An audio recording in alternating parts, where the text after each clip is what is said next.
பதுவை புனிதர், கோடி அற்புதர், அழியா நாவுடையவர், புதுமைகளின் வள்ளல், அற்புத போதகர், ஏழைகளின் நண்பர், மறை வல்லுனர், காலத்தின் அறிகுறிகளை தெரிந்து திருமறை காத்த இறைவாக்கினர், நற்செய்தியை சொல்லாலும் செயலாலும் அறிவித்த இறை தூதர், பேய்களை விரட்டுபவர், காணாமல் போனதை கண்டடையச் செய்பவர், குழந்தை இயேசுவை கரங்களில் தாங்கும் பேறு பெற்றவர் புனித அந்தோனியார். இவரின் வாழ்க்கை வரலாற்று ஆவணச்சுவடுகள் உங்களது இதய தேடலுக்காக.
போர்ச்சுகல் நாட்டின் தலைநகரான லிஸ்பன் சிறப்பு பெற்ற ஒரு பெருநகரமாகும். இங்கு பிறந்த நம் புனிதரின் தந்தை மார்ட்டின் போர்ச்சுகல் இராணுவத்தில் உயர் பதவி வகித்தவர். இவர் போர்ச்சுகல்லை விடுதலை செய்ய அரசருடன் உழைத்தவர். தாய் தெரேசா தவேரா மிகவும் பக்தியும் நேர்மையும் அன்பும் நிறைந்தவர். சிறப்புமிக்க லிஸ்பன் நகரில் நமது புனித அந்தோணியார் 1195ஆம் ஆண்டு ஆகஸ்ட் 15 தேவதாயின் விண்ணேற்பு பெருவிழா அன்று பிறந்தார். பெர்தினாந்து என்று பெயர் சூட்டப் பெற்றார். பக்தி, வீரம், அன்பு நிறைந்த குடும்பத்தில் மலர்ந்த பெர்தினாந்தை அன்னை மரியாவின் பக்தியை ஊட்டி அவரது தாய் வளர்த்தார். அவரோடு பிறந்தவர்கள் 2 சகோதரர்களும் 2 சகோதரிகளும் ஆவர். இறை வெளிப்பாடு அவரது குழந்தை பருவம் முதலே வெளிப்படலாயிற்று. ஏழைகள், அனாதைகள், கைவிடப்பட்டோர் மீது மிகுந்த அன்பு கொண்டவராக திகழ்ந்தார். பெர்தினாந்துவின் கல்வி கற்கும் காலம் நெருங்கியதால் தாய் தன் மகனை ஞானத்திலும் அறிவிலும் மேன்மை பெற வேண்டி லிஸ்பன் நகரில் ஆயர் சாகர் நடத்தி வந்த பேராலய பள்ளிக்கு அனுப்பினார். பெர்தினாந்து உலகியல் கல்வியுடன் மறை கல்வியையும் லத்தீன் மொழியையும் கற்றார். குழந்தை பருவம் முதலே அளவற்ற தெய்வ பயமும் நற்குணங்களும் நிறைந்து தேவதாயின் மீது அதிக அன்பு கொண்டவராக விளங்கினார். பெர்தினாந்துவின் சொல், செயல், வடிவங்களை கண்ணுற்ற சாகர் ஆண்டகை அவர் பெற்றோரிடம் இவர் பிற்காலத்தில் மாபெரும் புனிதராக திகழ்வார் என்று சான்று பகர்ந்தார். இறை பார்வையில் ஒளி வீசி விளங்கிய பெர்தினாந்தை சாத்தான் தன்னுடைய முதல் சோதனைக்கு ஆளாக்கியது. திருப்பலிக்கு தினந்தோறும் உதவி செய்யும் சிறுவன் பெர்தினாந்தை சாத்தான் சோதித்தான். சாத்தான் தன் கோர முகத்துடன் சிறுவன் பெர்தினாந்து முன் தோன்றினான். பெர்தினாந்து நடுங்கினாலும் தலை குனிந்து தயக்கமின்றி சிலுவை அடையாளத்தை பளிங்குத் தரையின் மீது வரைந்தார். என்ன ஆச்சரியம்! சாத்தான் அலறி ஓடினான். இப்புதுமையை பங்கு குருவும் பார்த்து இச்சிறுவன் பிற்காலத்தில் பெரும் புனிதராக வருவார் என்று ஆசீர்வதித்தார். எப்போதும் கலகலப்பாக இருக்கும் லிஸ்பன் நகரில் ஒரு நாள் காலை வேளையில் சாலையில் ஒரு வேலைக்கார சிறுமி தான் தண்ணீர் எடுத்து வந்த குடத்தை தவறவிட்டாள். உடைந்த குடத்தை பார்த்து கண் கலங்கினாள். இதை கண்ட பெர்தினாந்து அவள் மேல் இரக்கமுற்று உடைந்த துண்டுகளை ஒன்றாக பொருத்தினார். என்ன அற்புதம்! குடம் ஒட்டிக்கொண்டது. சிறுவன் பெர்தினாந்தின் இந்த அற்புதம் லிஸ்பன் நகரமெங்கும் பரவியது. ஒரு நாள் பெர்தினாந்தின் தந்தை வயல்வெளிக்குச் சென்று வயலில் கதிர்களை உண்ணும் குருவிகளை விரட்டப் பணித்தார். பெர்தினாந்தும் இசைந்து சென்றார். தன் தந்தையின் சொல்லுக்கு கீழ்ப்படிந்தாலும் அவரின் மனம் ஆலயத்தின் மீதே இருந்தது. இறைவனை வேண்டினார். ஆச்சரியம், அற்புதம்! அனைத்து குருவிகளும் மாளிகையினுள் அமைதியாய் அடைந்தன. பெர்தினாந்தும் ஆலயம் சென்று திருப்பலி நிறைவு செய்துவிட்டு ஆனந்தமாய் வீடு திரும்பினார். வழியில் தந்தையை கண்டார். தந்தை கடிந்து கொண்டார். ஆயினும் தந்தை மனம் வருந்தினார். ஏனெனில் எல்லா குருவிகளும் மாளிகையினுள் இருந்ததையும் அவைகள் அசுத்தம் ஏதும் செய்யாததையும் கண்டு இம்மகனை தனக்கு அளித்த இறைவனுக்கு நன்றி கூறினார். ஆம், பெர்தினாந்து ஒவ்வொரு மணித்துளியும் ஆண்டவர் இயேசுவின் அற்புதங்களை நிகழ்த்தினார். குளிர்காலத்தில் ஒரு நாள் பெர்தினாந்து தனது அறையில் இருந்தார். யாரோ கதவை தட்டும் ஓசை கேட்டு கதவை திறந்தார். 5 வயது நிறைந்த குழந்தை ஒளியின் நடுவில் பிச்சைக்கார வேடம் கொண்டு கைப்பையுடன் பெர்தினாந்து முன் காட்சியளிக்கவே, என்ன வேண்டும் என்று கேட்டார். இறைமகனாகிய அக்குழந்தை இயேசு, உன் இதயம் வேண்டும் என்றார். குழந்தை இயேசுவின் கைப்பையில் இருந்த சிவப்பு வைடூரியங்களைக் கண்டு, ஆண்டவரே, நீரே எனக்கு எல்லாம், என் இதயம் உமக்கே, உம் அரசு வருக, எல்லாம் உன் செயல் என்று வேண்டினார். பெர்தினாந்து ஆண்டவரின் அற்புத ஒளியில் ஐக்கியமானார். காலத்தின் நகர்தலில் கடவுளிலும் இறை அருளிலும் நிறைந்த பெர்தினாந்து பருவம் கடந்து பக்குவமானார். லிஸ்பனின் இளைஞர்களை தீய நெறிகளுக்கும் பணம், பதவி, உல்லாச வாழ்க்கைக்கும் சாங்கே அரசன் இட்டுச் சென்ற இருள் மிகுந்த காலம் அது. ஆனால் பெர்தினாந்து மட்டும் புனித பயணத்திற்கு புறப்பட்டார். பெர்தினாந்து 1210ஆம் ஆண்டு பட்டணத்திற்கு வெளியே இருந்த புனித அகுஸ்தினார் குருமடம் சென்று வேதாகம படிப்பில் ஐக்கியமானார். குருமடத்தின் முழுமையான ஒழுக்க நெறியோடு அமைதியாக வாழத் தொடங்கினார். மடத்தில் பெருக்குதல், துடைத்தல் போன்ற வேலைகளையும் பணிவுடன் செய்தார். தன்னோடு பணி செய்யும் துறவற சகோதரர் ஒருவர் பிசாசின் பிடியில் மிகவும் துன்புற்றார். அவரை அன்புடன் கவனித்த பெர்தினாந்து தன் மேலாடையை அவருக்கு அணிவித்தார். துறவியும் நலமடைந்தார். ஒரு நாள் பெர்தினாந்து தோட்டத்து வேலையில் முழுமையாக ஈடுபட்டிருந்தார். அது திருப்பலி வேளையாதலால் நற்கருணை நாதரின் எழுந்தேற்றத்தை ஆராதிக்க ஆவல் கொண்டார். ஆச்சரியமாக ஆலயத்திற்கும் தோட்டத்திற்கும் இடையில் இருந்த சுவர் விலகியது. பெர்தினாந்தும் முழந்தாள் படியிட்டு நற்கருணை நாதரை வணங்கினார். பெருமகிழ்வு கொண்டார்.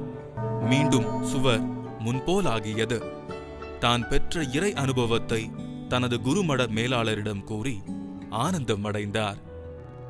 பணிவு, அடக்கம், ஒழுக்கம், இறைபக்தியில் நிறைந்து விளங்கிய பெர்தினாந்தின் மேல் சக துறவிகள் பொறாமை கொண்டனர். பெர்தினாந்து வெளியில் சென்றுவிட்டு உணவு அருந்த வரும் வேளையில் அவருக்கு உணவில்லாமல் சக குருக்கள் அனைத்தையும் உண்டு வெறுமையாக்கினர். இதை உணர்ந்த அவர் உணவு மேஜையில் ஒரு துணியை விரித்து ஜெபித்தார். வகை வகையான உணவுகள் வந்தது. அனைத்து குருக்களையும் அழைத்து பகிர்ந்து உண்டார். இறை அருளால் இம்மாபெரும் அற்புதத்தை நிகழ்த்தினார். எதை உண்போம், எதை குடிப்போம், எதை உடுப்போம் என்பதை பற்றி இறை ஊழியன் கவலைப்பட தேவையில்லை என பெர்தினாந்து தன்னோடு வாழ்ந்த துறவிகளுக்கு அன்பாய் அறிவுறுத்தினார். ஒரு நாள் சக துறவிகளுடன் அருகில் இருந்த தீவிற்கு பெர்தினாந்து சென்றார். தனிமையில், இயற்கையில் இறைவன் இருப்பதைக் கண்டு பரவசமடைந்தார். அவர் மீது பொறாமை கொண்ட சக துறவிகள் அவரை பழி தீர்க்க தீவிலேயே தனிமையாக விட்டுவிட்டு பயணமானார்கள். ஆயினும் உலகமெல்லாம் ஆட்சி செய்யும் ஆண்டவரின் சீடரான பெர்தினாந்து இதை உணர்ந்து துறவிகள் குருமடம் வருவதற்கு முன்பாகவே தன்னுடைய அறையில் ஜெபித்துக் கொண்டு இருந்தார். ஆண்டவரின் அருளை பெற்ற பெர்தினாந்தை கண்டு அவர் மீது பொறாமை கொண்ட துறவிகள் பதறிப்போகினர். துறவரம் ஒரு தவவரம், தன்னையே மறந்து விண்ணையே உறைவிடமாக அடைய தயார் செய்யும் களம். இங்கு பந்தம், பாசம், நட்பு, உறவு, செல்வம், ஆசை என அனைத்தையும் அறுத்து எரியும் பயிற்சி களம் என்பதை பெர்தினாந்து உணர்ந்ததால் தன்னை அடிக்கடி காண வரும் உற்றார், உறவினர், மற்றாரை மறக்க லிஸ்பனிலிருந்து வடக்கே இருந்த கோயிம்பிரா குருமடத்திற்கு சென்றார். துறவரத்தின் முழு வடிவத்தில் பெர்தினாந்து 1219ஆம் ஆண்டு தனது 24ஆம் வயதில் அகுஸ்தினார் சபையின் குருவாக குருப்பட்டம் பெற்றார். அறப்பணியில் அளவளாவித் திரிந்த பெர்தினாந்தை 1219ஆம் ஆண்டு மாலை வேளையில் ஃபெராடோ, பீட்டர், அட்ஜூதாஸ், அக்கூர்சியுஸ், வோட்டோ என்ற 5 பிரான்சிஸ்கன் சபை துறவிகள் கோயிம்பிரா மடத்தில் அவரை சந்தித்தனர். பெர்தினாந்து அவர்களை அன்புடன் உபசரித்தார். அசிசி சபையின் பணிவு, எளிமை, புனிதம் அறிந்து தானும் அச்சபையில் இணைய ஆசை கொண்டார். ஒரு தினம் 2 அசிசியார் சபை துறவிகள் பிச்சை கேட்டு கோயிம்பிரா மடம் வந்தனர். அவர்களிடம் தானும் அவர்கள் சபையில் சேர விரும்புவதாக தெரிவித்தார். இது பற்றி அசிசி சபை மேலாளரிடமிருந்து அனுமதி பெறப்பட்டது. 1220ஆம் ஆண்டு செப்டம்பர் திங்கள் 22ஆம் நாள் பிரான்சிஸ்கன் சபையில் சேர்ந்து அந்தோணியார் என்று பெயர் சூட்டப்பட்டார். இவ்வாறு பெர்தினாந்து அந்தோணியாரானார். ஆப்பிரிக்காவில் சாரசன் சாதியாரை மனம் திருப்ப துறவிகள் அனுப்பப்பட வேண்டுமென 3ஆம் ஓனோரியோஸ் என்ற திருத்தந்தையின் அறிவுறுத்தலின் பேரில் அந்தோணியார் மொராக்கோ புறப்பட்டார். 1221ஆம் ஆண்டு அங்கு சென்ற அவர் கோடையின் கொடுமையினால் உடல்நலம் பாதிக்கப்பட்டார். பிலிப்பினோ என்ற சகோதரர் அவரை கவனித்துக் கொண்டார். குணம் பெற்றவுடன் மீண்டும் இத்தாலி திரும்பினார். ஒரு நாள் குருமடத்தின் கிணற்றில் உள்ள உப்பு நீரை அந்தோணியார் ஜெபத்தினால் நன்னீராக மாற்றினார். அந்தோணியார் ஜெபம் வழியாய் ஜெயம் புரியும் மேதை என்பதை மற்ற குருக்களும் புரிந்து கொண்டனர். இறைப்பணிக்காக லிஸ்பனில் கப்பல் ஏறினார். பெரும் புயலால் அலைக்கழிக்கப்பட்ட கப்பலில் பல பாதிப்புகளுக்கு மத்தியில் அந்தோணியார் 10 நாட்களும் பெரும் துயருற்றார். பிறகு கப்பல் கரைக்கு திரும்பியவுடன் அசிசி துறவிகள் அவரை நன்கு கவனித்து சுகமடையச் செய்தார்கள். மெசினாவில் 1221 மே திங்கள் 30ஆம் நாள் போர்சியுஸ் கோலாவில் நடந்த சபை மாநாட்டில் கலந்து கொண்ட அந்தோணியார் புனித அசிசியை பார்க்க ஆவல் கொண்டார். ஆனால் அது முடியவில்லை. எனவே இளைய துறவி கிராசியானுடன் வட இத்தாலி நாட்டை அடைந்தார். அருகில் உள்ள மாண்டிபயாலோ ஆசிரமத்திற்கு சென்று தவ வாழ்வு வாழ்ந்தார். மேலும் அதிக துறவர முயற்சிகளை மேற்கொள்ள உடன்துறவி ஒருவரின் குகையொன்றில் தவ வாழ்வு நடத்தினார். இங்கு அவர் வனத்து அந்தோணியாரை போன்று மிக கடினமான தப முயற்சிகளை மேற்கொண்டார். இக்குகையில் அவருக்கு ஏற்பட்ட பல சோதனைகளை அவர் தவ வலிமை வென்றது. குருவானவரான இவர் தானே மனமுவந்து முன்வந்து சாதாரண துறவிகளைப் போல் சமையல் அறையை சுத்தம் செய்தல், பாத்திரங்களை கழுவுதல் போன்ற பணியினை செய்தார். இவ்வாறு அடக்கமுடனும் எளிமையாகவும் வாழ்ந்து வந்தார். தாழ்ச்சி மிக்க அந்தோணியார் மாட்சியடைய இறைவன் சித்தமானார். 1222 போர்னி என்ற இடத்தில் புனித சுவாமிநாத சபையினருக்கும் பிரான்சிஸ்கன் சபையினருக்கும் குருப்பட்ட விழா. குருக்கள் கூட்டம் நிறைந்திருந்தது. அன்று மறையுரை ஆற்ற அழைக்கப்பட்டவர் வரவில்லை. வந்தவர்கள் போதிய தயாரிப்பு இல்லாமல் தயங்கவே கடைசியாக அந்த பொறுப்பு அந்தோணியாரிடம் தரப்பட்டது. ஆயரின் ஆசியுடன் கிறிஸ்து சிலுவை மரண மட்டும் கீழ்ப்படியலானார் என்ற தலைப்பில் மறையுரையாற்றினார். சிறிய மறையுரைதான், ஆனால் ஆழமான கருத்துக்கள் அதில் நிறைந்திருந்தன. மடை திறந்த வெள்ளமென சொற்கள் வெளிவந்தன. பாத்திரம் கழுவும் துறவியாக மட்டும் இவரை பார்த்தவர்கள் வாயடைத்து நின்றனர். தூய ஆவியாரின் அருள் பெற்றவர் என்றும் மா மேதை என்றும் அனைவரும் போற்றும் அளவிற்கு அவரது மறையுரை இருந்தது. இந்த முதல் மறையுரையே அந்தோணியார் ஒரு சிறந்த போதகர் என்ற பெயரையும் புகழையும் பெற்று தந்தது. இவர் வருவார் என பாதைகள் தவமிருந்தன. அந்தோணியாரின் பிரசங்க ஆற்றலை கேள்வியுற்ற தூய அசிசியார், எனது சபையில் ஒரு மறை ஆயர் தோன்றியுள்ளார் என மகிழ்ச்சியோடு கூறினார். அந்தோணியாரின் முதல் மறையுரைக்குப் பின் அவருக்கு பல்வேறு பொறுப்புகள் தரப்பட்டன. தூய அசிசியார் அந்தோணியார் குருமட மாணவர்களுக்கு மறையியல் கற்றுத்தர வேண்டுமென கேட்டுக்கொண்டார்.